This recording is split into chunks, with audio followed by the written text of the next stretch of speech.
Bring me everyone. What do you mean, everyone? Everyone! Board meeting! Welcome to Everyone Racers, a show designed for the world of low-dollar racing and oddball car culture. It doesn't matter what kind of Lemmy Champ or Lucky Track Dog league you run. SCCA or NASA, we don't discriminate. as long as you drive it hard and built it yourself. Join us each week for tech discussion, Tips, tricks, as well as news and notes from the world of amateur endurance racing. whether it's on the spot, hella sweet, Or we're lucky enough in Chrissy. Chrissy, Chrissy, I give you just the tip. we're sure you'll giggle a little. And learn even less. Everyone report to the paddock. This is Chris. This is Chrissy. I'm Tim, And I'm mental. and we are Everyone Racers, and this is an SRT Motorsports episode 384. The 2014 Dodge revealed details about two Challenger SRT race cars that would participate in the Trans Am Series. Miller Racing would field the pair of Challenger race cars for the remaining 2014 season, with the first race being the Mid-Ohio Sports Car Course in August. These cars were driven by four-time series champion Tommy Kendall and class points leader Cameron Lawrence in the TA2 series class. So if you aren't driving your SRT race car, what you working on? What does that have to do with 384? It's a 384 is the engine. Oh, okay. Got it. Yeah. Didn't know. It's 384 cubic inches. I had to go and Do Look at the what- thing. Do the thing, Chrissy. do do do do. Now you know. Do do do do. All right, there we go. The more you know. And now you know. I had to go look at what episode it was and was like, okay, 384. It doesn't say that in the intro. Okay, great. I'm sure there's some kind of explanation. There Thanks for usually that. is. There usually is. Great. Chris is working on lots of cars. I am. Yeah, somebody has to. Post-race repairs to the Mazda after pit. So here is what we needed to do. We needed a new left front wheel bearing. And this bearing has been in there for exactly 1 year since we replaced it at pit last year. The part of the failure, though, was it wore down the hub again. This is becoming more of a problem. So I replaced the bearing and hub with new parts, like new. And this time, rather than putting any grease on the hub where it presses into the bearing, I tried putting the hub in the freezer for a while and then pressing it all together greaseless to see if that changes our hub life. The bearings have seemed to be okay. I've been taking them apart, cleaning most of the grease out, and putting in a much higher quality synthetic grease that can hold up to the temperature. So, and we were torquing these to 200 foot-pounds. They're getting good and tight. So we're going to have to keep an eye on this one. I'm getting annoyed that the hubs are what keeps wearing. So we're trying with new parts and a different process, and we're going to see what happens there. What else? Replaced an AN end line on the oil cooler line because it was seeping some oil. So got that replaced. Did a new muffler. The prior Summit turbo muffler had something broken off inside. It was the worst for wear. shaky. Yeah, it was shaky. It was extra loud. It was extra raspy and sounded really bad. And it got notably worse as the weekend went on. So we put on a different chambered muffler now, which is much throatier at lower RPM. We'll see how long it Right. lasts. Brake fluid, just quick bleed. And we need new tires because we, after 3 races, completely have annihilated these tires. The fronts were almost completely slick. So good use of consumables, efficient use of consumables there, which is nice. That in the bath and cars now in the trailer on the new rain tires because the 8 RS4s I just got from Handpoke haven't gotten those mounted yet, but it's sitting on the rain tires right now, which are brand new and also need to be scuffed. So ready for New Jersey. The Mercedes got its summer tire 20s on, so it looks baller again, which is nice, as it should. And I've got a new stray car here that is visiting Chris's home for the unloved and abused cars. This is kind of the replacement for the Cucaracha Mazda 3 that wouldn't die. This is another black Japanese sedan with 1 billion miles on it. This is a 2003 Honda Accord EX 4-cylinder automatic. It's going to a family friendish who needs something that got bought cheap from a good friend of Chrissy's who had had it as a daily driver for 12 years. And now I'm going through it, finding all of the things that had been neglected so that it can be put into reliable service. Even though it was a daily driver, it's one of those things where it's not going to be for much longer if I don't fix things. Like, the VTEC solenoid is not engaging because it doesn't see enough oil pressure. All the fluids are trashed. The brakes are almost at the end of their life. All of the control arms, bushings are dead. I think the shocks are original with 244,000 miles on it. The alternator is barely charging. Valve cover gasket's leaking. VTEC solenoid's leaking. Tie rod ends are, boots are torn. Yeah, great. Just what I want. Just got rid of one. Yeah. Almost. Oh, well. Well, this one doesn't have a home, but. Yeah. But so do these things and then hopefully never see the car again is my goal. Hope so. Anyway, yeah, Betzel, what have you been doing? You've been working on some cars too, by the looks of it. Yes, I got the emissions waiver for the 912, got it out of the shop, went to go start it 2 weeks ago. Push button, nothing.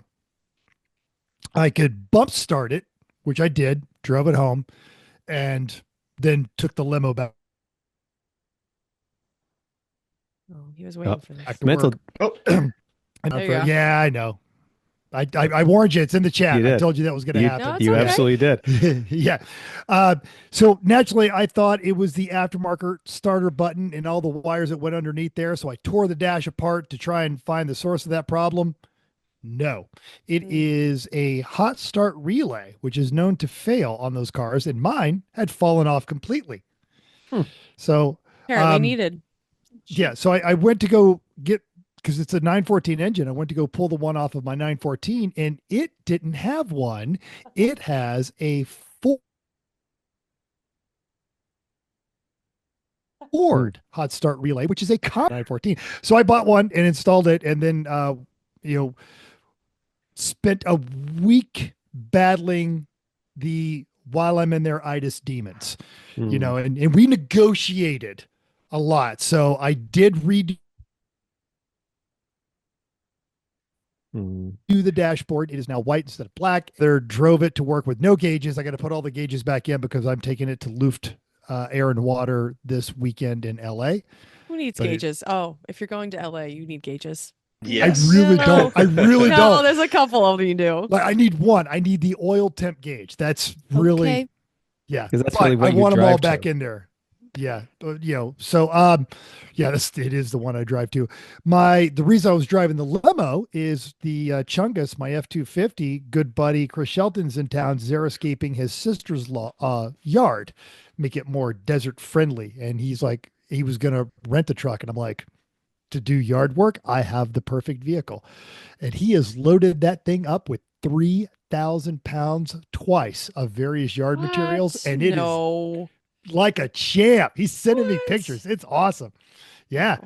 Matt and Lish came into town, as is their custom over Easter. They come in for the Speed Ventures Corvette Cup that Matt yet again dominated by like 2 seconds. It's I think he set another track record, didn't he? He might very well have, because he ran it in the opposite direction. So fantastic. Wow. And it's always great to see them. And then we took the limo to dinner afterwards. So we had fun with that. As one does. As one does. Well, because with the truck gone, nobody had anything that could seat more than 2 people that wasn't hooked up to a trailer. So we went out and had a lovely dinner with them. While sitting at dinner, downtown Fremont Street, we noticed a beautiful 1966 Oldsmobile Tornado cruise down the street. What's the So chances funny. of that? Like, Well, John Polnick, who's putting the car up on Haggerty, lives around the corner. So better than zero, but still pretty Okay. cool. Still random. Yeah, we still Yes. get to see all that. So that's what I've been doing, and then continuing on my quest to get the Formula V disassembled to a point where I can pause it. So the next project vehicle in my ever quest to reduce my projects, I'm actually meeting with some degrees of success Wow. Surprising and great. on that one. So I've been actually coming home. It's been beautiful weather. I get up like Chrissy levels of early and I go and work out, which Oh. I hate until they're doing it. And then I actually come home, spend some time with the wife, and then go like, into the garage and get things done before it becomes an oven. So Mm. I'm embracing my inner Chris. It's been great. How do you feel about that? You would actually have been very proud of my troubleshooting on the electrical thing. Now, if you had watched me do it, you would have had me committed because I was talking to myself the entire time. Oh, that's Well, normal.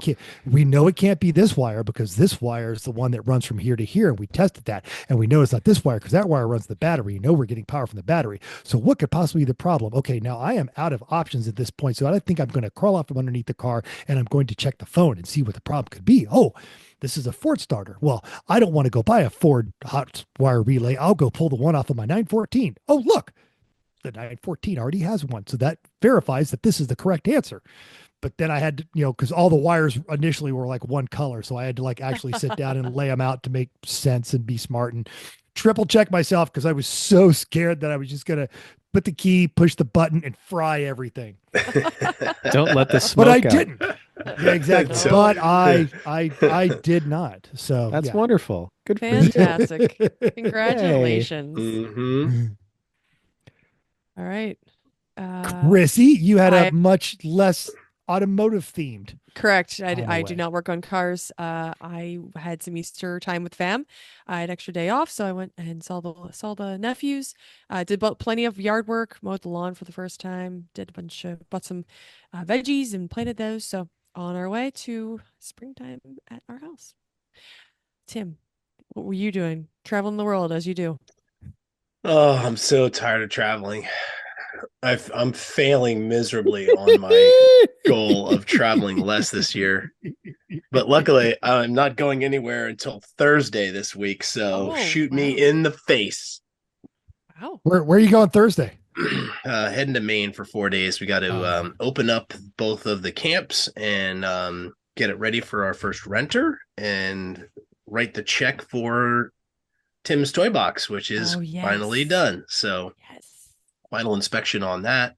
Is your builder meeting you at the airport to escort you there? He better. With a bucket that says "We'll build garages for money. Anything helps." Yeah. We'll build a garage. I will gladly build your garage on Tuesday for a hamburger today. And So- you may not finish it for a while. Yeah, so we'll see. So so got back from Pitt and then went to my dad's house, who's in Jupiter. The last weekend he turned 80, so went to a fun little brunch with him. Luckily he didn't totally kill himself, but 3 days before his brunch he was standing around talking to some people in the community, and the dog lunged at another dog just to go play and pulled Pops down and face planted on the concrete. Oh, So no. 80 grit to the face. So luckily it could have been way worse, but boy, he lost some skin. That was it. So Wow. Pops is going through some PT now. He's getting some strength in those skinny little legs he's got. Wow. I feel like the first thing, like as he's probably getting up with his bleeding face, is like, is the dog okay? Is everything okay with the dog? Oh. Yeah, it was a lot of blood apparently. So he did crack his nose, so he had just blood gushing out of his nose, as you do. So, but other than that, didn't chip a tooth. No concussion. Everything was good. So the thing that he hurt the most was his ego through the whole thing. So he got to talk about it over and over to all the friends and family at his 80th birthday party. Well, I'm sure you have to tell the story at least once. You're like, oh, it's just a Tuesday. This is what my face always looks like. Yeah, I'm 80. I thought this was going to be a story like I hear at work every day about the dog and someone else. Yeah. Nope. This is, I can't blame the dog. In his defense, he was an F4 pilot. So this is not the first time he's just randomly fell over. That's fair. Usually you don't like to walk the dog inverted though. So and then I've been doing a little bit of work around the yard because of the puppy. So Stella's now 10 weeks old and she is running on 105 octane fuel. And we have mulch in the backyard. Excuse me, that is dyed. It's like black mulch, which is not really good for them. So I had to pull all that up, find a new home for that. And then I went to the masonry supply today and they dumped a giant load of lava rocks into the back of my truck, which I then spent the afternoon wheelbarrowing into the backyard. So that was super fun. But speaking of trucks, new trucks are really spendy these days. Yeah. Like OMG. So I am looking for a replacement of my F-150. And the three candidates are a direct replacement of the F-150 with the V8 Coyote motor, the Chevy Silverado with the 3-liter Duratec, and then the Tacoma, which I didn't know until I started this process. They've actually got a motor that's fairly new, that it's the iForce Max. And that makes 575 torques. So that's the Tacoma, the little one, not the Tundra. I'm sorry, the Tundra, Tundra, not the Tacoma. I misspoke. The Tundra. I misspoke. They're half ton. Yep. So it's I'm gonna go and take a look at that tomorrow. Test drive it. I test drove the Silverado.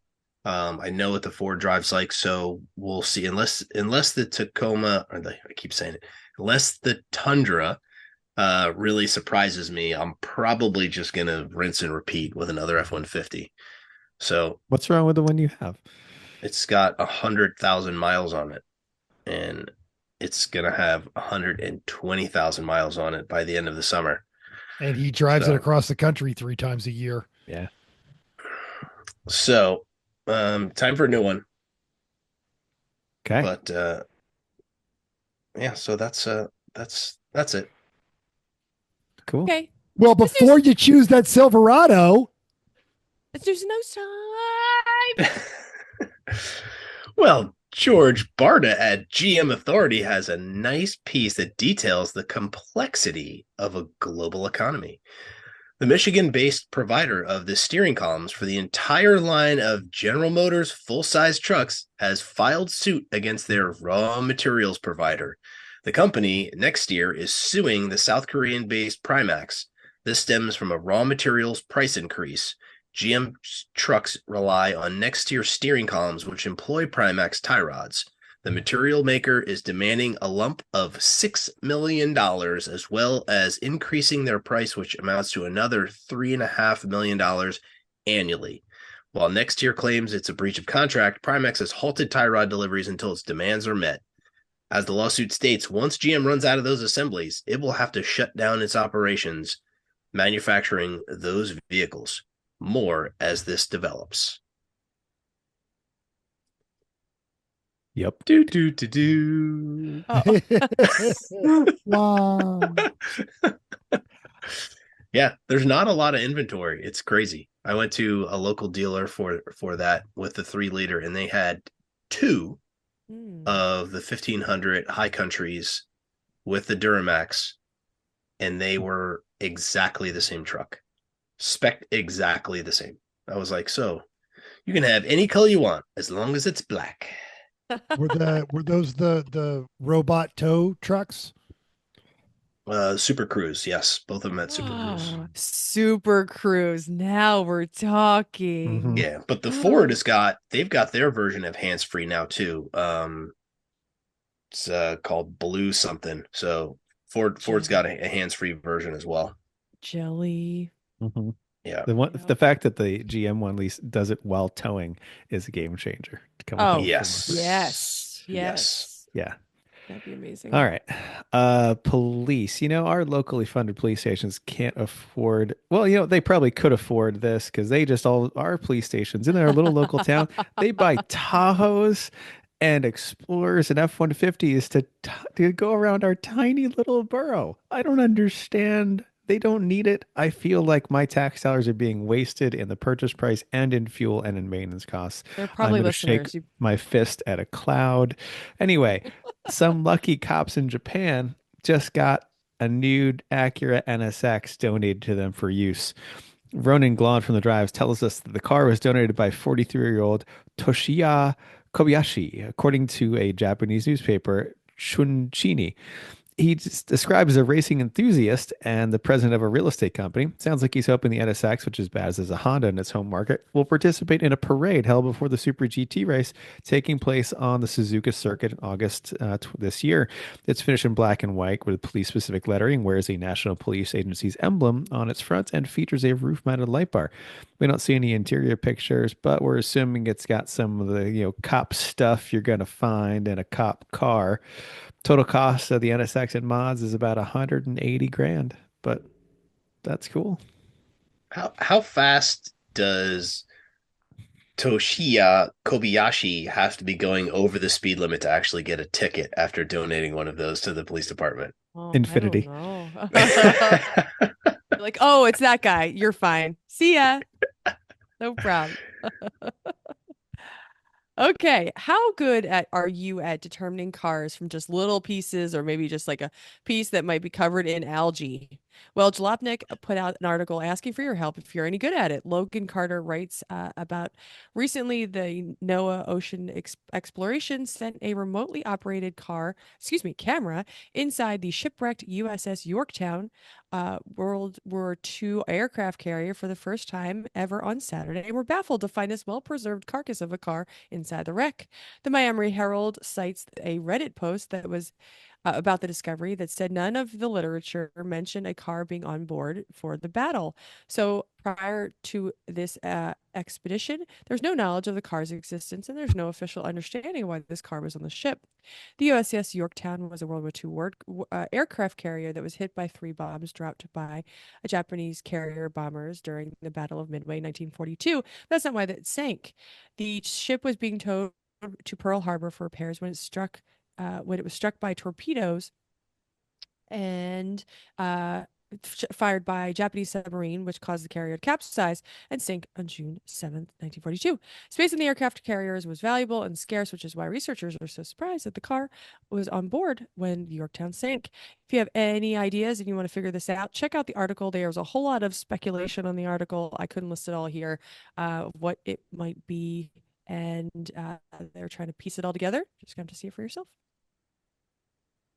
Highest commanding officer's vehicle was on that carrier. That would be my guess. Probably, but they're still trying to figure. They're like, well, the fenders look like this, but the lights, they think it's a rag top. I'm not sure. So if you like games, just look at it. It's a little piece of car under algae. You're muted, Chris. Yeah, the one they're Chris, you're saying still it's likely to muted. be Oh, yeah. is a 41 Ford Super Deluxe Woody.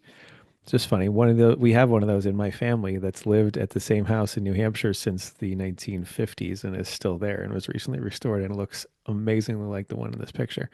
So, B. yep, Wood. What can't it do? pretty much. Oh. Okay. Fantastic. Mental? No? I was just waiting for an intro. Oh, Hey, I don't do it. We don't do intros. You Fair know enough. what doesn't? Isn't totally covered in algae? And Correct. yeah, but odd transition is Japanese. So 90s Honda Prelude, right? This conjures up, some sort of vision of some hopeful kids ad on Facebook of an overpriced hella flush automatic with a melon baller muffler and oversized tow hooks. But not this time. Racing Junk has a gorgeous Type SH. It is complete with a turbo. It's just under. Yeah, now it is a short and to the point description, but it's got raised wheels, Stop Tech brakes. It's got an H23 with stock internals, but it's a JDM custom flat splitter, upgraded injectors, fuel pump, the Mishimoto radiator and race. Giga Blast, full exhaust, custom exhaust, energy seats, AMG boost gauge, oil pressuring, everything you would want. Full exhaust, all this stuff. Polyurethane bushings. The chassis got about 191,000 miles. The seller admits they have no idea how many miles the engine has. It was installed by a previous owner, but there are 9 pictures and they are worth looking through. This is a proper track car.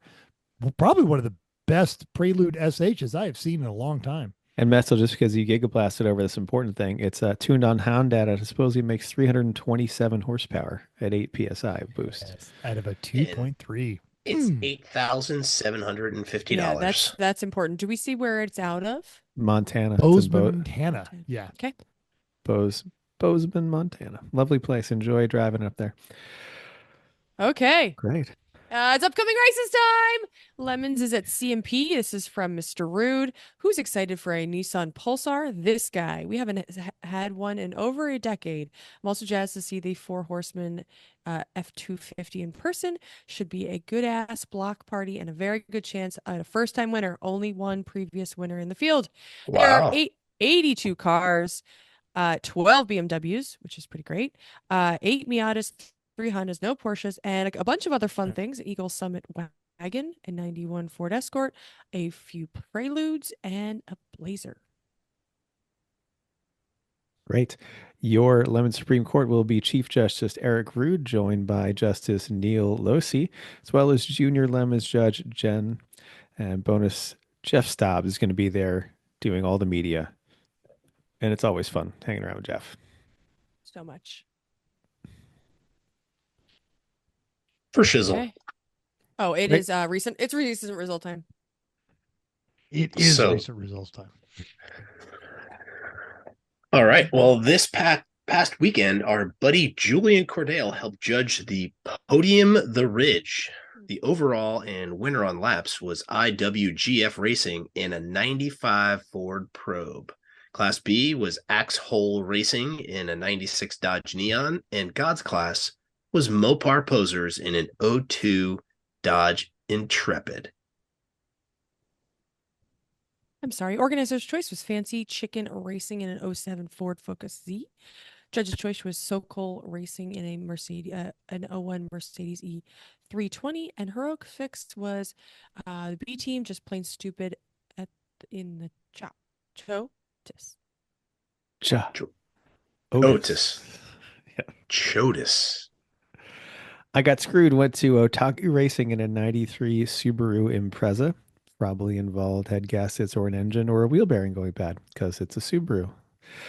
Regional of Overcast and Overcaffeinated was Kovifi in their 07 Honda Fit.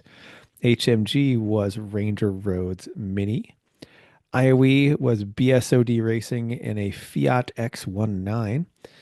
And there was this race at Pitt a couple of weeks ago, too. We're going to have those results in a minute, too. Listener feedback time. See if I can get through this from our pre-Pitt episode. John said ran the Napoleon complex to Pitt in 22 and 23 and bring in the Sheeshmeister 940 for the first time. It's a great reminder about the lunchtime deliveries. Hope you guys all appreciate it. Looking back, it was 11:45 last year. He had the times. So do with that what you will. Feel free to stop by their Pit. Too late because the race is already gone. If you needed a beer, it used to be that Jägermeister spoof, and then it's the Hugo Bass ripoff with a huge bass mounted to the roof. It's a great car. It's a great team. Couldn't miss it. I hope they had a great weekend. I know they broke at least once because they passed me once, and then I saw them going very slowly off the track. So, yeah, hope If that I'd worked known out. they were open to food, I would have been down there. Although it's Right. hard to find them. So there's that. Yep.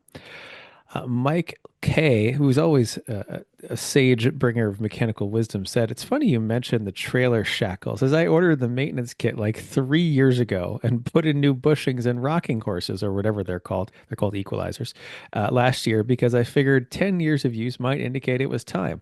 4 of the 10 bushings were just gone and had been wearing into the bolts. Neither of the rocking horses were failed, but both were not excellent." So, That's awesome. yep. Not awesome. It's awasomer to find it when you are Yeah. not on the road. Good He was find. also prepping the Camaro for sure, but no longer a flathead. Next, poor life drivetrain swapped, mostly installed. Wonderful. Well, and Al Jones was absolutely done with our Nissan mockery, saying, "I will not tolerate your Nissan blasphemy, especially coming from a guy with a stack of clapped out Porsches so tall they can reach the top of his trailer." I want to be mad, but We won't hassle Al by talking about the 12-foot long bolt that holds the alternator around to his Nissan On the wrong on way. the wrong side that they had Installed- to cut off with a sawzall while the on track is Saturday hot. morning. Yeah. Yes. Oh, Yeah. again, Yeah. Nissan. Great idea, Nissan. Worked out No, great. would have been fine if it was installed the correct way. It was not. Uh-huh. Now, Chrissy posted a picture of the Mazda 3 on both the Facebooks and the Instagram. I did. And Sure Tom B did. pointed out that if it only If it only had a giraffe neck, and others wished us luck. There's plenty of people that wish us luck. Yep. Yes. Oh, and on the Instagrams, Cross-Threaded Racing mentioned that they had their Volvo driven by a teammate all the way from Indiana for that I race. hope it wasn't the green one. That Well, one didn't move. They didn't. They're not going to drive it home. That's They're for sure. certainly not driving it home. Nope. Ooh. Also on the Instas in our video short about towing at 60 versus 75 to save significant amounts of money, Bruce said, "Not if it's a motorhome." And Skinny Coyote added, "What you talking about, Willis? We don't need no stinking fuel economy." Yeah, I'm with you. I set the cruise at 73 in the Escalade and set the cooled seats and just go. I got 420 horsepower. I'm not going 60. We all had a race hungover, and when we mentioned we wouldn't be recording last week, and most of you were empathetic, Nicholas B said, "Between jet lag from Munich and the night before the race itself, I'm still recovering." Grego said the 2025 hangover from PittRace was particularly acute. To make matters worse, it was relentless on MT, and I totally forgot that I agreed to a Monday. Oh, there we go. I totally forgot that I agreed to go to a 25th anniversary concert for the Used with my wife Tuesday night. I guess I'll sleep when I'm dead. DJ 914 was feeling it as well.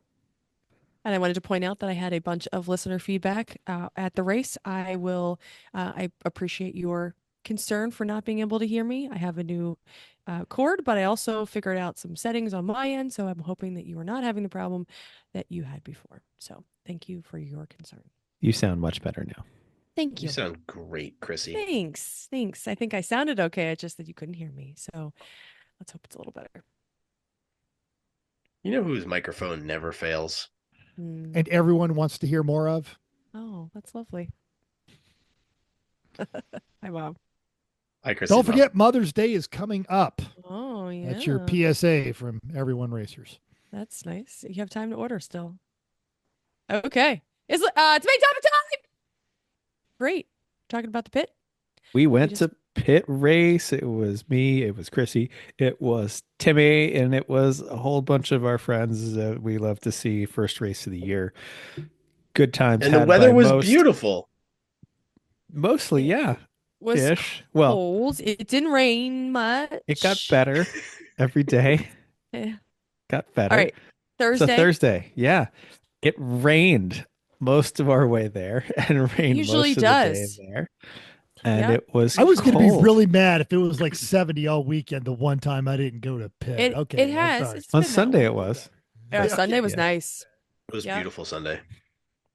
Yeah, Thursday we left at like 3:15 6:15ish and had zero traffic and zero problems and made it to the track early and unloaded and all was well. It was an easy ride out Thursday. And all right, so back up. We are racing, the three of us were racing the Mazda. That's Eric Kurtzler, GJ 914, and two of us. And then we were partying hard with all of Garage Heroes. So Garage Heroes, and then hold on, don't give it away yet. We're not there.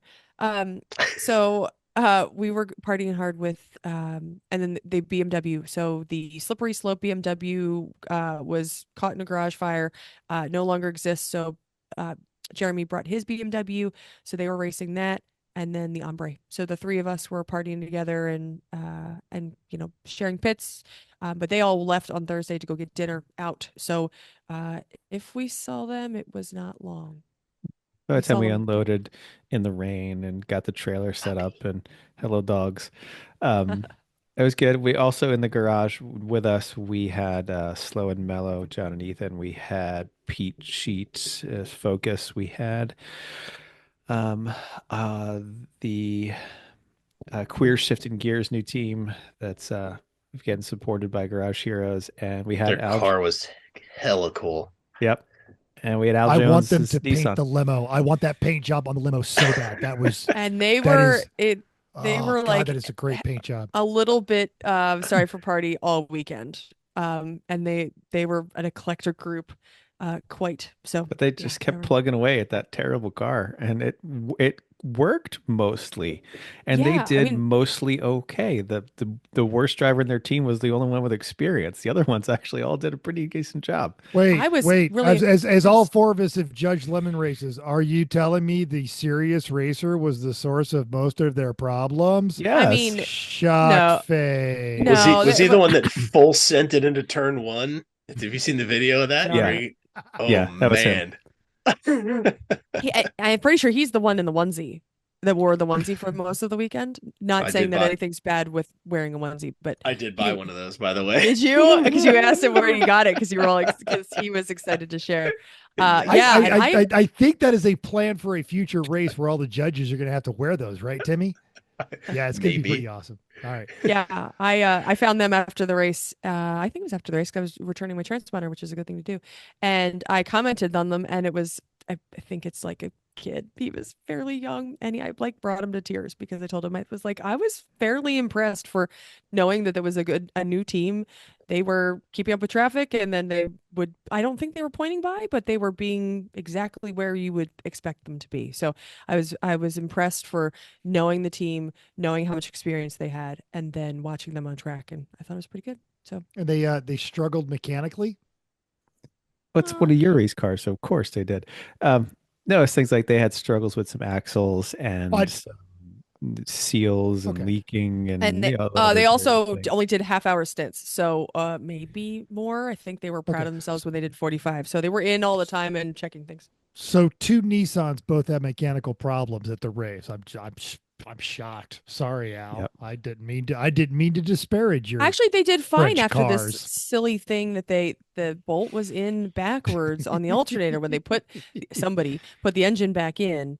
They put the alternator on, and the bolt was on the backside of where it was. If you try to undo it, it ran into the wall, or the Makes sense the when fender. the engine's on a stand, but when it's in the bay, yeah. Correct. Yes. So they had, in order to not pull the engine, they had to carve things out, and they had sawzalls going and all. that Okay, kind of I stuff. I would love to say that I've never done anything like that, but Yeah. that would be a lie. I mean, it's a silly mistake, Self-imposed checkmate. something like that. That's right. They probably weren't going to win anyway, so it's all good. Okay, so Thursday, that's what we did. It was pretty cold. It was really cold. At some points, I was wearing a full winter jacket with 2 layers, a fall jacket, a capeline, and a t-shirt all at once.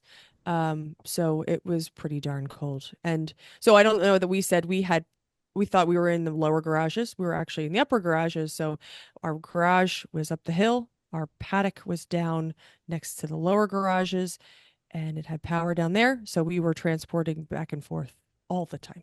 So a little bit inconvenient. Really nice to have a garage though. So we are appreciative very much, but just gets a little old when you have to go up there, go back there, up But there. Pitt has built a ton of new garages down in the grass. Like when you were coming in, you'd go past the new pro shop and stuff, and up on the left there, they built a whole bunch of new garages. They have tripled their number of garage spaces now. They look like they're almost done too. So that'll be great for the future. Yeah, Timmy, how's it's- your travel in on Thursday? It was pretty uneventful. I got a direct flight into Pitt, grabbed a rental car, scooped up Dante, who was the media guy, and he's interesting guy. He's from Santa Cruz. They've got a shop that specializes in German cars, mostly Porsches. So it was fun chatting with him. And then we He was went. at HPR. He was at the 24 last Yeah. year. Yep. Good guy. Good guy. Great photos. He was really fun to work with in regards to that.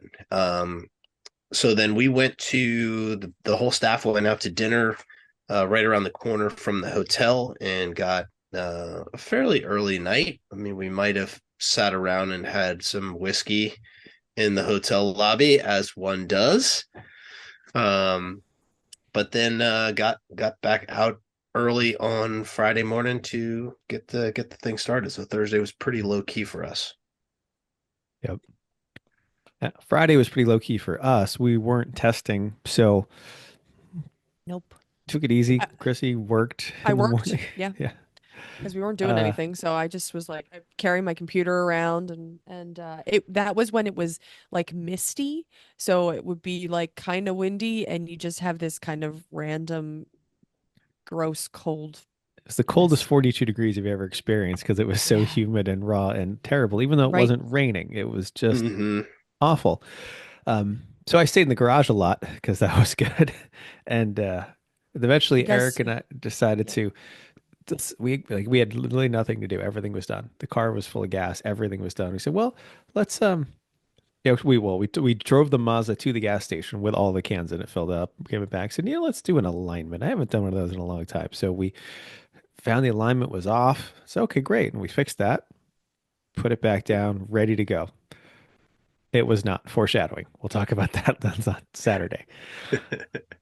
And then later in the afternoon, we went through our tech and BS inspection. And Chrissy, tell us about the theme that we had for this race. Sure. I believe this is an Eric. This is an Eric Kritzler special. But we all decided and thought it was just going to be a really good time. We're just going to laugh a lot and make fun of ourselves. So we did hobby horses. And we had all kinds of different shows, and we did Kentucky Derby. So we had jockeys that were riding the horses. Each one of the hobby horses had a personality and a name. So actually you can see if you're watching, you can see the picture of the BMW. This is Jeremy's BMW behind Eric, who's riding.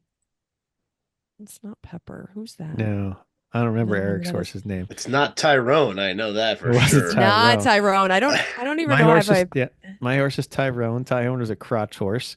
Kept getting in everybody's junk all weekend. Stop it, Tyrone. so can Chrissy, you your horse was my horse was Princess Sticky, also because it is pink, and it was named Sticky, partially because it's a stick horse, and also because it's going to be a glue soon. So I wore this bridesmaid dress that I wore 10 years ago that barely fit. It was a two-person job getting it on, and it's also about 45 degrees in this picture. So I'm running around the paddock with this, and they said, "You must be cold," and I said, "But I'm beautiful." And so I, along with the other Fisher ladies, the ladies that are last names are Fishers, we all pranced around the garage multiple times. During Friday, we left the what do you call it? The RV where we were all just keeping warm. And one of us would run around or, like prance around on the horse and come back into the RV. And then we would do it again. And we were like, oh my God, people are so excited and about they had this. their lovely derby outfits and giant hats too. Giant hats. Yep. And Eric and Brian were jockeys. I was a cowboy because I got used to that damn Clint Eastwood costume we've had for so many years again. But it was warm-ish, so that was Yep. nice. And Jeremy was a different kind of jockey. He didn't understand the theme jockey and bought some jockey underwear and wore that because if you ever met Jeremy, this all makes perfect sense. So, And it's also a great attire to wear when it's 45 degrees outside, yeah. which is Unfortunately, his beard kept him warm. So, Well, it was something. cold, so he had a yellow sports coat on. and occasionally Also. a top hat, Yes. as one that does. that didn't fit him. No. So there's that. Yeah, so I think we had a good time anyway. Oh, actually, also with our theme, we had a beautiful spread of Kentucky Derby fare. So there was all kinds of sparkling wines and finger sandwiches and croissants, and I don't even know. Yeah. You know better what's up the. Vicky and Jen made all kinds of stuff. They'd clotted cream and lemon Yes. curd and like. Oh, it was amazing. Profiteroles. It was fantastic. Yeah, you spent a made lot me of a time- drink. You made me a drink on Sunday, I think it was. You're like, and they have champagne glasses, like actual glasses you probably shouldn't have. But yes, Tim was like, "Oh, I'm gonna make myself a drink. Would you like one?" So yes, we had some drinks. It was great. It was lemonade, truth, but it was lovely. So And some of the other horses, Jeremy's horses, Pepper bites a lot. You got to be careful of Pepper. There was Bitch Slap Sal. There who was won all of the races? Yep. Yep. There was Yep. Pony Soprano. There, we had all kinds of ridiculous horses, and they would live in a stable in Which was BS judging, right? a container, and then you could ride one if you would like it. Mhm. So yes, and these were real horses. These were not hobby horses. So if you were required to pet them and give them snacks, and so they were real. And if you said anything different, then we would yell at you. That's really how it went down. So we just rode these damn things around all weekend. That was pretty much So it. you were basically like regular horse people, just weird and easily offended and kind of. Oh, my Amazon now thinks I'm a horse girl. So I bought a shirt that says "It's a great day to ride horses," which I wore to mow the lawn on Saturday. And this past Saturday, Chris was like, "Really?" And I was like, I was either going to throw it away or I was going to use it as a yard shirt. So now it's a yard shirt. This is what happens when you have one-time themes that you don't need anymore. And you're like, maybe a horse girl would love this shirt, but it's a really comfy shirt. So now I wear it to mow the lawn. I bought a bunch of stickers that were all either they were like cute, fun stickers with horse ladies hugging their horse, or there was like, all of the normal sayings of like, ride, what is that? Ride a cowboy. Save a horse. Save a horse. Yeah, whatever it is. Yeah. Yeah. So a bunch of those stickers that got stuck on everything. So yeah, we had a great time with it. It was great. Chrissy, why don't you talk about how easy or difficult it is to ride a horse for a long period of time? Dude, it's like a lot. We had all kinds of muscles in our legs. They were like, why does it hurt so bad? Like our inner legs hurt. I was like high stepping at some point, like my calves hurt. Chris's You were like riding hamstrings side hurt. saddle too. I was right because my skirt was too tight that I couldn't ride. I couldn't stick this is sticky up my dress, so it was difficult. It was a lot, and you'd like get out of breath. And we were making fun because there's these videos of girl leagues of riding hobby horses, and I was like, these girls are athletes. It's legit. Because if you've ever ridden him for any length of time, got a little old. So I have to say, yeah, there was one team that I sent back to their paddock, and they were parked at the very, very end of Hot Pit where you drive your car off of the track, and I sent them down on a hobby horse all the way down to their pit Did stall. you make somebody follow them because you wanted to make sure that they? Right? Yeah. I didn't follow them, but I was the one who yelled and said, "Make sure they don't stop." No, I figured as Tim soon as they turned followed the them. corner. Yep. Oh, Tim did. Yeah. Oh, okay. Yeah, you can't stop. As soon as you're out of eyesight, we can't stop. We got to keep riding that horse. Got to keep going. Got to keep going. And then I was loading the trailer in that dress because at the end of the race, I was like, okay, I've got to put it on. And I'm taking it back off. So that's what it's painful. Anyways, There's a great picture that went around on the staff WhatsApp, and it was one of you holding the hobby horse way high up in the air on the hot pit wall, trying to flag down. we absolutely use it. So I would ride it down the pit lane, and then we would make it pull the trailer back, the gas cart, and use it as our workhorse. Yes, but I would like high step and make Dale laugh. Like I was just because normally you're like, okay, I'm gonna get in the car and I'm a real racer, and I'm like, here I've got Princess Sticky, and I'm we're riding them down the pit row. It's unique. You see it, and then it's a great spot like for the end where the front of the car is supposed to stop. Hold up there. Right. Yeah, there we go. Multi-purpose. Yep. All Tim, right, so how that did was Friday? Yeah, how did Friday go for you? Friday was good. We started the day off with a early trip to the town of Harmony. There is a little breakfast place there that specializes in crepes, and the judges went in there and we got a little breakfast. And then right around the corner from that is a spot called George Riggin Specialty Auto Sales. And Eric Rude turned us onto this. And what a little hidden gem of cars. Like they had all kinds of stuff in there. They had like two Vigans, and they had Ferraris and old Porsches, and they had a BMW M1. Like it was just all over the place. Really, really cool stuff. New stuff, old stuff. So next time you're at Pitt, I recommend going through Harmony, stop and get some crepes. Check the place out. It's right on the corner of the major intersection. Neat little spot, cute little town. And there is a German restaurant that the staff went to for dinner on Friday night. That looks like this. So it's got a Mr. face Pringle's and a house. mustache. Yep. and like googly eyes in the windows. So cool spot.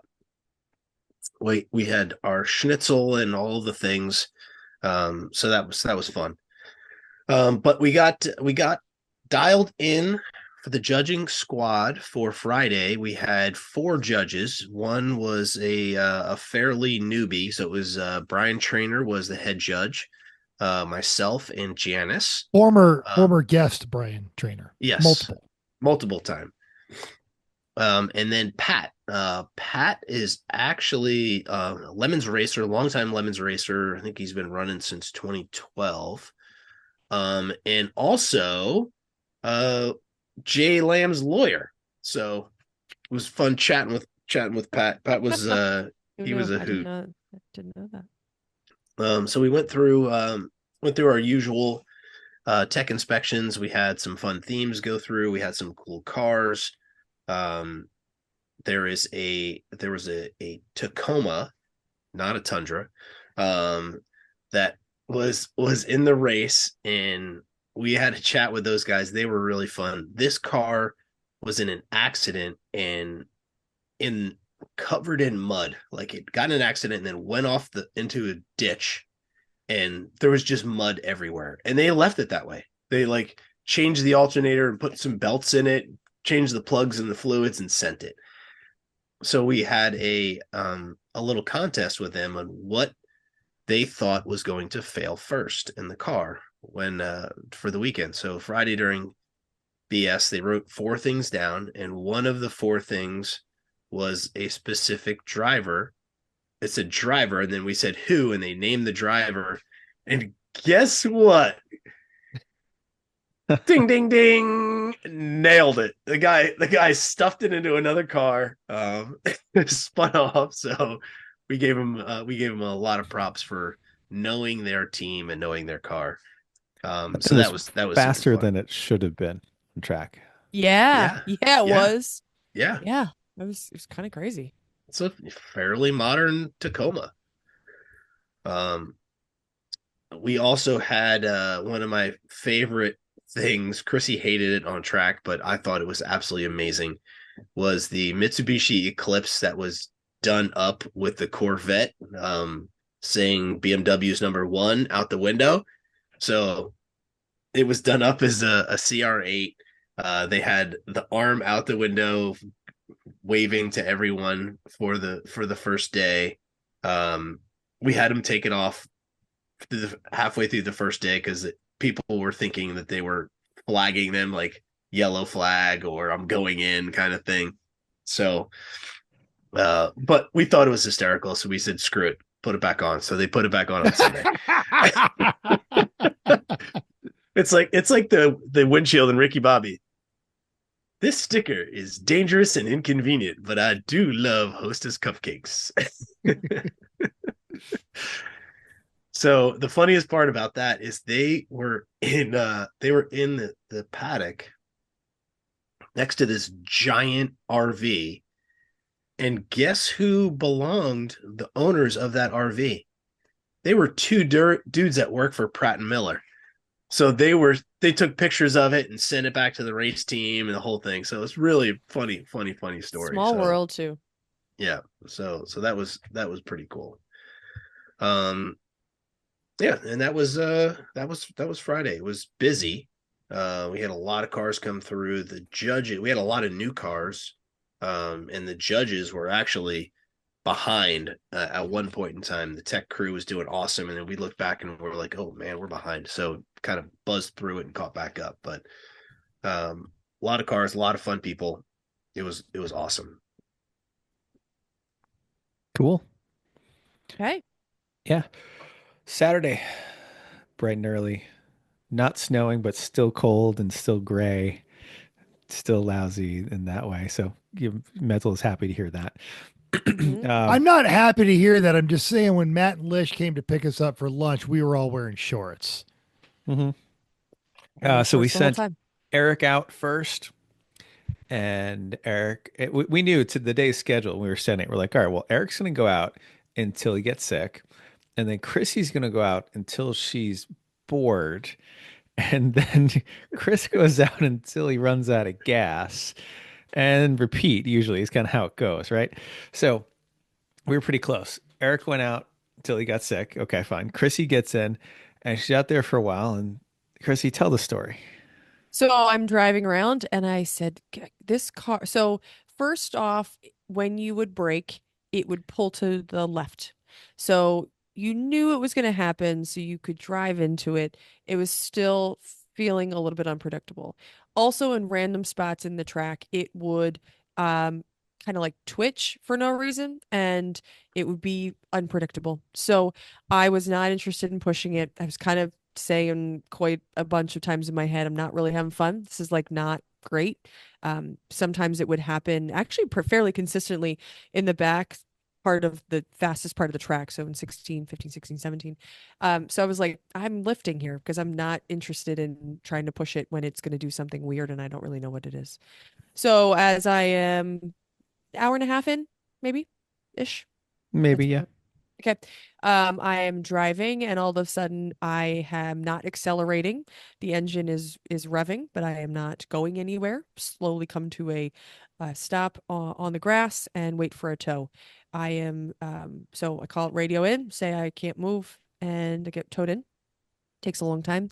Get towed in and we start looking at things, and Chris identifies it as a wire falling off the throttle body, right? Yeah, what happened is the car was non-responsive to the throttle pedal. It would hold revs at 3,000. That's it. You could move the pedal all you want, nothing happens. It's a drive-by-wire system.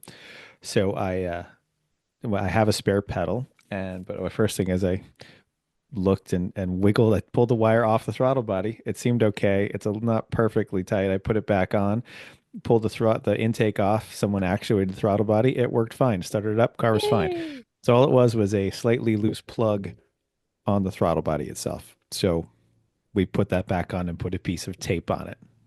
Fixed. Great. But done. Because it was unpredictable and Eric had mentioned it, but left it be. And then I said, this is not great.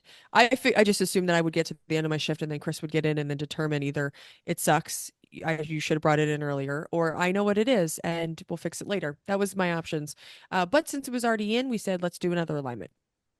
So we did, and we had the toe was a half inch off. I don't remember which way it's a half inch off, but it was a half inch off. That's enough to make the car free wheeled. So we said, "Oh, fantastic! We screwed this up yesterday because yesterday we definitely adjusted it a lot. We screwed it up somehow. Okay, put it all back together." And as I was tightening the lock nuts on the tie rod ends, I realized because I didn't have a light in there. As I was tightening the lock nut, it was actually turning the tie rod.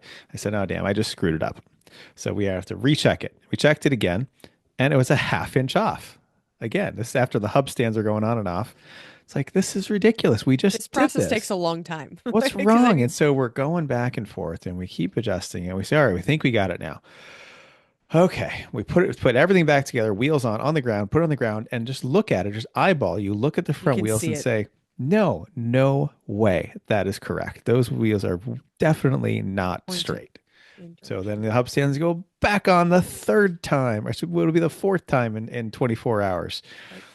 Back up in the air. Can't figure out what it is. We replace a right tie rod end because it's a little bit loose. Like it's not really bad, but it's okay. I have one. All right. Doesn't change anything. And then we did a wheel bearing in there too.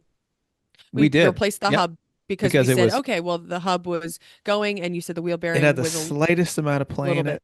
So he said, all right, well, let's get rid of that. That was time number 1. So we did that when you did the first time that we put it up in the air with the hub stands. And after the third time, we looked at it, trying to figure out what it is. And here's what it was. Well, Eric was sitting at the garage. He was kind of the one who saw it. Yeah, he said, hang on, what does your side look like? Yeah, with his back to the garage, looking straight on at the car. And the brake calipers in this car are massive. They're enormous. And if we were mixing and matching where the hubs were, usually I have them marked as to what location they go. This time they were kind of whatever. But so the way the pins go in the hub stand, if the pin was in a certain way, it was fouling on the caliper so that the hub stand would not actually seat correctly on the hub.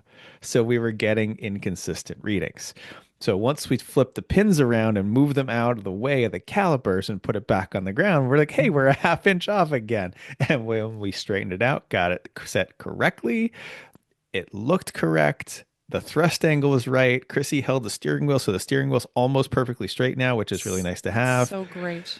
And now the car drives great. So, yep, it was a self-inflicted wound of our own making, but good to know for the future. And we had everybody in the garage. We were like, we need new tape measures. Maybe it's the tape measures. Maybe it's the little wheels on the bottom that aren't flat on the ground and they're running into something. Like when you do this 3 times and it's nothing's changing or it's changing back to the way it was, you try to come up with all of the options that you could come up with. So yes. So then we sent Eric back out and then you got in, right? Yeah. Eric drove for a while.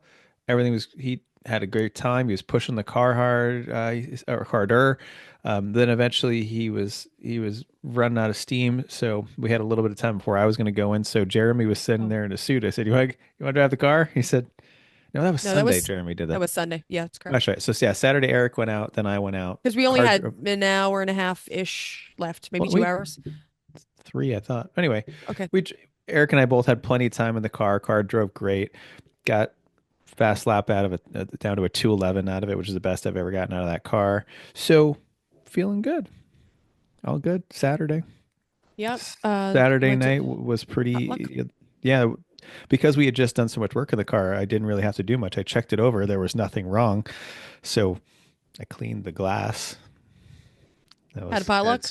Had some pudding. Had some pudding. Lots of pudding. So much pudding. And I think he still has more. Maybe he left it there. I don't even know. So we had a potluck. We did pretty well. Had a good amount of food. We ran out towards the end. So if you didn't bring something or bring more, because we needed it, only had a couple half-eaten packages of brownies and minimal potato salad. Somebody made a whole lot of fresh potato salad, which was great. Homemade was good. Yeah. We'll take that. Yeah, good amount of stuff. Pudding bar, that's what we're talking about. So Cheese Bowl came with their pudding bar. They were making pudding shots, and I had way too many pudding shots. They were delicious. But And there was a bar, a pretty big bar that was serving drinks that had Midori in them, which I'm not sure who thought that was a good idea, but I didn't have one because it scared me. Um, I don't know. Tim, you were double fisting most of the time, so you had a beer in one hand and a whiskey in the other, I think. For the... do what I do best. I mean, no judgment. I'm just saying, like. Technically, I was double fisting, and I had one of those Midori things in front of me too, but I only drank half of that. Did you have a pudding shot in addition? Oh yeah. The chocolate pudding was really good. It was really good. Yeah. I'm just thinking about the contents of your stomach with all of those things in there. That's kind of scary. Yeah, full send. Oh. The bar, the boys did put the bar on the trailer and drive around at the end of the potluck, which I was like, I am going to record you guys pulling away because I want to remember what you used to look like. So then off they went. I didn't hear about any carnage though.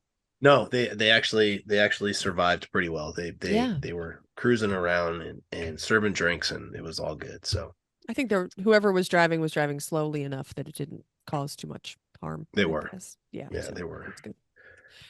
So yeah, Saturday from in the penalty box was busy. Both days were pretty busy. We got to do a lot of great fun penalties. We did some of the traditionals. We had the Bob Ross. We did the Saran wrap. We had a couple of new ones. We had a sexy and I know it LMFAO penalty where I played the song and the team had to dance around the car as sexy as possible. They really got into it. So hats off to those guys for doing that. They were sexy. I don't know if they knew it before the penalty, but I felt like they figured it out. Yeah, they got there. They got there warmed up to it. I had one team build a model car, a plastic model car. That was pretty cool, paint and all. Oh, and I saw him working on that. It had a lot of parts. It took them a long time, I'm sure. It did. I let them send the car back out on track. Right.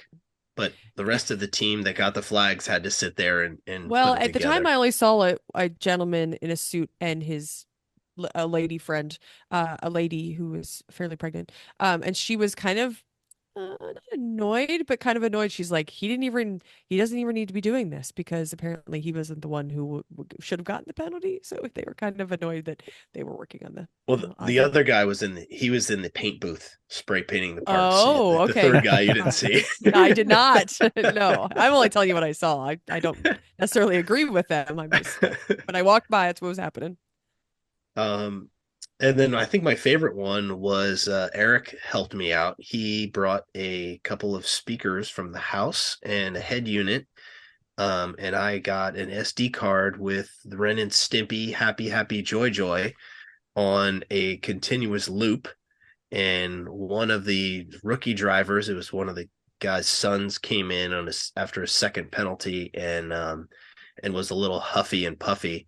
So I had them strap the speaker in the passenger seat, pointed at the driver, and drive the rest of the day with Happy Happy Joy Joy playing in his helmet. So that was one that I really enjoyed, and I am that's an old school, like literally 2006, 2007 era lemons penalty. Well done. Back then they would use the Taiwanese national anthem.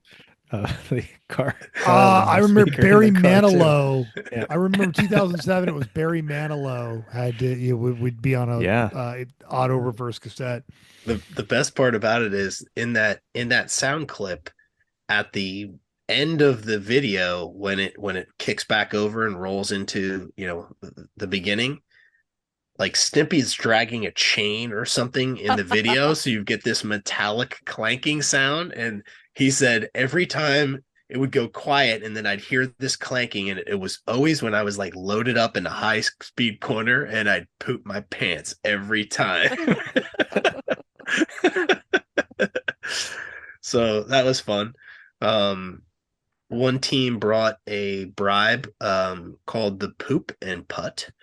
And I had a team because it was Masters weekend for those of you that know golf. So the Masters is a big golf tournament. So We had them sit on a bucket of Speedy Dry with his race suit around his ankles, like he was sitting on the bowl, and he had the putter like this, and he had to putt a 60-foot putt because it was a 60-minute timeout, so 1 foot per minute, and if he could get it in the hole, he would he could get back out on track. He is not going to win the Masters. We'll just say that. But with your help, didn't He somebody actually- do he well actually- after you helped them? He actually did, yeah. Yeah, so they got out of there in about 30 minutes, And but the box was hilarious. yeah. Yes. Go ahead, Chrissy. Talk about that. Oh, I don't know. I couldn't even tell you what was on it, but it Like, gave all of the Letting loose analogies while for- dropping a deuce. Like, I don't know. There's so many It was things in there. there were so many things and you just kept turning it over and you're like, that's funny too. I'm sorry, I don't remember what was on it. It was fun. It was really fun. So whoever, I can't remember who gave us that bribe, but it got some use and it went into the judge's bin. So I think that's one that might come back. So a lot of fun to be had in the good old penalty world. Yep. What about Sunday? Sunday. Sunday was more of the same. It was warmer. It was warmer and the It was- sun was yeah. out and The there was strange no glowing orb, clouds. There was right? no clouds. It was great. Yep. Like almost warm. Eric was out for 2 hours and 20 minutes. So I think that might be a new record for Eric. So that was great. He said he was driving the car harder than he's ever driven it. He's like, I feel bad. I'm using the tires. I'm like, that's why we bought them, is to use them. It's a race car. And he got his best times there. I think he got like a 2:15-ish. So he was really doing well. That was great. Car was running great. Chrissy, you got in for a while. And then I got out. And then Jeremy got in. So, yep, I let him Yep. drive the car. Yeah, because Chrissy got bored. She's like, I'm done. Okay. Well, we're not trying to win anything. You can do stuff like that. Yeah. Yep. So, yeah, Jeremy had 40 minutes in the car. It's like, yeah, these tires are getting bad. I was like, yeah, I know. So then I got in the car It's also Sunday. and I wiped the rest of those tires off. Like at the very end, I was like, oh man, that was like a quality lap. That was great. There was literally no one around. I was sliding the whole time. I was like, this is great. And it was a second slower than my best from the day before because the tires were so trash. That's Spent. all they had to give. Yeah, but the car ran great. Once we fixed the initial 2 issues that we had, everything else was wonderful. We didn't have any contact. There were 2 passenger yellow black flags for our team for we people were who were nice. not me for over the course of the weekend, but that was it. And yeah, good I weekend. don't even think Eric. Car drove into the trailer easily. It was mostly, we packed up pretty well on Sunday, so we were in pretty good shape to hit the road to get home. Drive home was uneventful. All's well. All's well. We won a prize too. That was nice. We did. Yay. Okay, you want to go You through? want me to talk about the prizes? Yeah, Timmy, you Sure, you, go you ahead. picked a lot of them, so go for it. All right. Well, the one we care least about overall went to the Boston Winers in their 444 BMW. Can you guys They please need start to giving get us some laps? all Like laps. seriously, Yawn. they have a great Oh, car that this time they MG. put a little bit of pink duct tape on. That's Yeah. it. Like, We had a lengthy conversation about laps in general with the judges after that. So we've got an idea. The powers that be don't want to go down the power of performance route of giving laps if people are doing the right thing. So Boston Winers, be on notice, bring a good theme or get laps. So Last time they you did can- that. yeah. Oh, we broke mental with that one. It's not like they. It's not No. like they don't know how to theme. It's not like they don't know how to They theme. don't Those guys really. used to theme hard. They're not good No. at it. They're not good at it. Now they're just like, Like, even when the one there time they was- said, you have to have a theme. They're like, oh, we went to the party store and got Olympic stuff. And like, Right, that's yeah, it. Olympic stuff. I want to see that car painted like something bad and some costumes and show that they get it because they don't right now. And they've got a DJ on that team. They should be better. A good DJ. Yeah. Yep. So enough about them. Class B went to Garage 57 in a 93 Mustang. Eric Rude almost jinxed them. He sent us a note. He was like, "Oh, these guys, they got it locked up. There's only 12 minutes of the race left, and they're up by 8 laps and blah, blah, blah, blah, blah." And Brian was like, Eric, we're on Eastern Standard Time. There's an hour and 12 minutes left. And he's like, "Oh no, I hope I didn't just jinx them." But he didn't. They ended up winning. So congrats to those guys. Class C went to Lemons Wars, Revenge of the Saturn in a 96 SC2. The Heroic Fix went to the Dunning-Kruger effect in their 99 Subaru. A couple days before the race car died, they had a second car, but it was completely disassembled in the shop. So they decided that it would be easier to put the other car together than to fix the thing that they couldn't diagnose in the first car. So they put it together. They showed up Sunday, passed tech, and it still wasn't going right. And then they were going so poorly. They were like pace car speed out there. So after all of that work, they got like 12 really slow laps in. Womp womp. Their team name is Wah, wah. so apropos, really. Womp womp. For those that don't know, the Dunning-Kruger effect is a cognitive bias where people with really low ability in something tend to overestimate their competence, while those with a really high ability tend to underestimate their competence. So yeah, it's great. I love that team name every time I hear it. Perfect. Yep. The team heavy haulers, they brought the red Cordoba. So we've got red, white, and blue Cordobas now. They literally broke their transmission. They had T5. They broke it in half. The casing split. I got some pictures. The synchros were just shattered inside of it. They had another transmission, but it was this direction, 80 miles. So they went to pick that up, but then they realized that the clutch is different. The flywheel and the clutch is different for that. So they had to drive 80 miles the other direction to go to Summit to get a clutch. And then after they did that, they realized that the slave cylinder was incompatible with that. So they couldn't use it at all. So what would they do? They sent their rookie driver to Ohio to purchase a Lemons car. So they bought a Toyota Lemons car, brought it back with I think it's got the ZZ motor in it, or had the ZZ motor in it. So they thrash on it, get it through tech, get a fire bottle, get it out on track, and it goes one lap and comes back in with the rod a knocking. I witnessed that whole thing. It's like that car just went out and now it's coming in and it sounds bad. Clack, clack, clack, clack, clack, clack, Oh, yeah. clack. It hadn't, the rod hadn't escaped yet, but it was attempting to. Yeah. So the craziest part is he bought it in Ohio and drove it back to the track and then did one lap and it broke. Poor guy. Yep. The special award went to the Pittsburgh Polka Kings for a big day out. Mike Anderson with his Opel GT, which is a 4.2 liter V8, hella terrifying car to drive. But the League of Nigerian Businessmen broke their car, and Mike said, "Hey, I got a spare car," and let him drive it around in for the rest of the weekend. So hats off to you, Mike. That was awesome. Oh, Randy Bish was the saddest big guy in the whole entire He was like, "This is the worst Lemons weekend I've ever had." And then Mike was like, so sad. Here's a car. I've seen him rebuild an engine twice in one weekend. He was so sad. If anybody knows anything about Mega Squirt, contact Randy, because that has been their problem the whole time. Yeah. Even Tyrone and his crotch didn't make Randy happy, and you know that something's got to be wrong in there. So.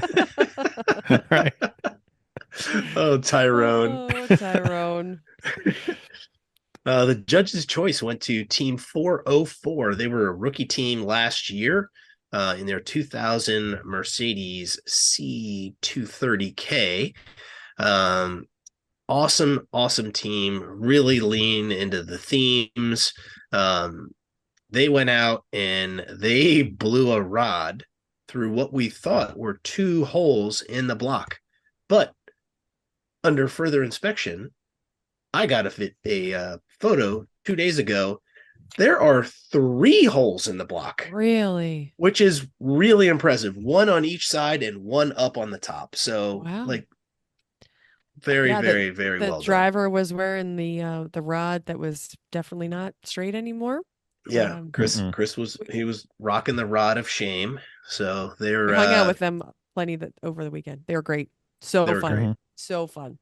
I put them in touch with Darren, who is for your suggestion, and they had a good conversation. And to his suggestion is buy a spare car. So they are going to do that. So they're going to go out and get a spare car. It's much easier than buying parts, and I absolutely agree with that mentality. Orc Choice went to the 960 in Birth Canal Racing, presented by Doug, and they had a 1997 Volvo 960. It was going around doing its thing until it hit the wall, like a few cars did that weekend, and the engine shifted so hard that it broke both of the engine mounts and shattered the control arm on the driver's side. They were like, well, it's aluminum, so we can't really weld it, but what if we make one out of this spare DOM roll cage tubing that we have? So they fabricated 2 engine mounts overnight Saturday, boxed in a section of they hacked off the ends of the control arm so they could get the other suspension components to bolt up to it, and then boxed it in and had this whole thing going on. And they are just hammering on this thing all night Saturday, all day Sunday. They get about noon on Sunday and they've got it back together, and the car won't fire. And they're like, what is going on? They are chasing it, and he's deep into the doing readings from the book of Haynes. And with 30 minutes left, I go over and I'm talking to him, and I'm like, what's going on? And he's like, God, I get it. We're like, it'll turn over. We've got fuel. We've got no spark. And we're just chit-chatting, and he goes, oh no. And I go, what? He goes, there's 2 plugs that plug into the intake, and they're the same plug. And I didn't think it mattered, but it does.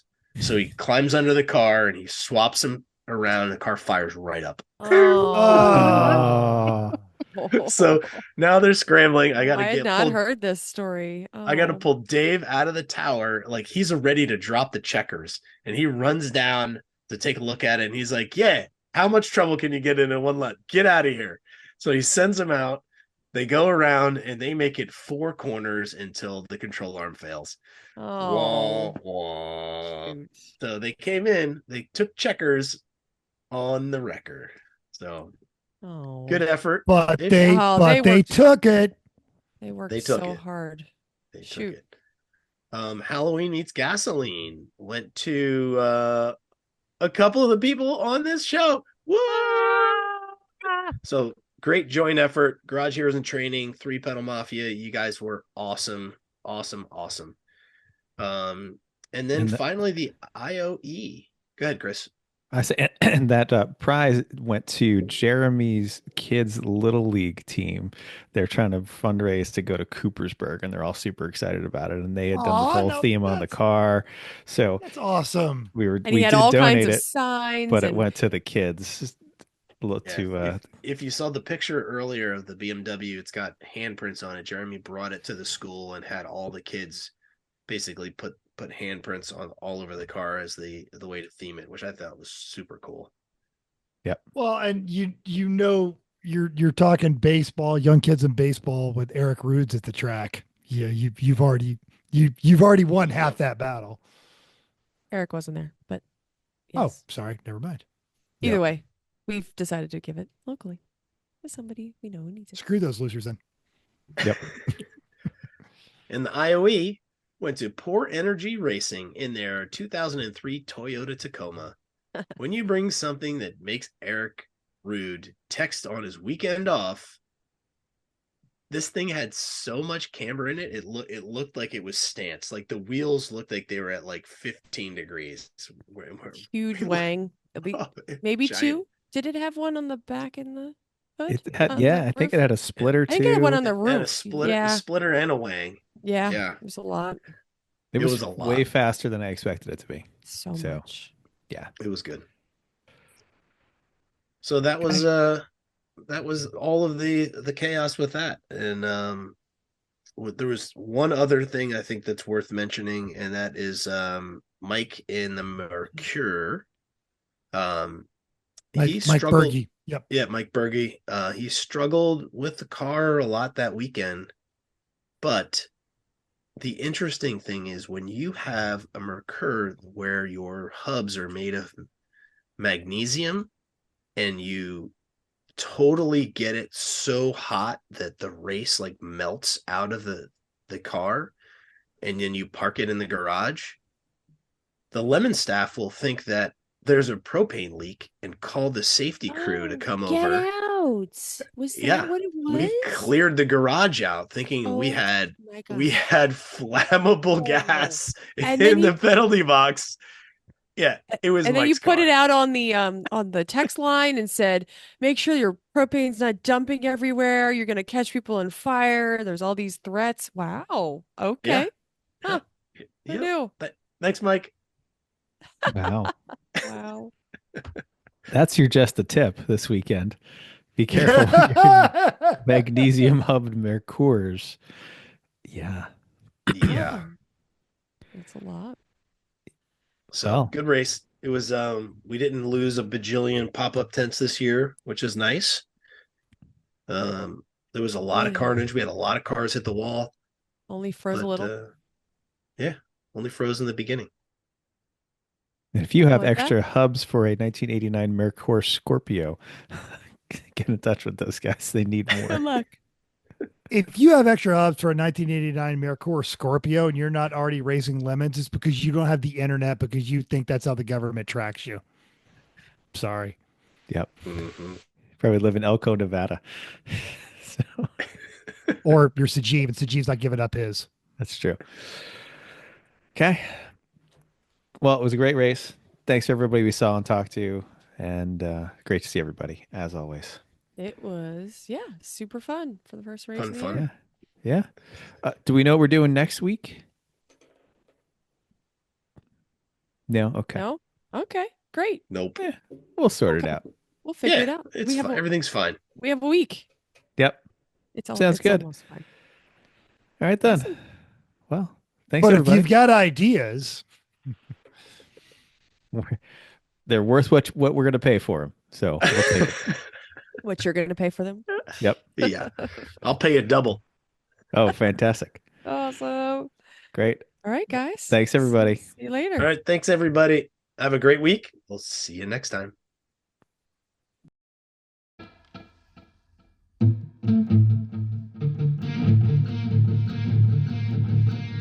Thanks for downloading us. We hope you enjoyed this week's edition of Everyone Racers. We also hope you will join us in the world of driving, racing, and building because everyone can be a racer, even you. If you enjoyed this podcast, subscribe. It's totally free. Then go to iTunes and give us a 5-star rating. Even if you hated us, give us 5 stars and tell us why.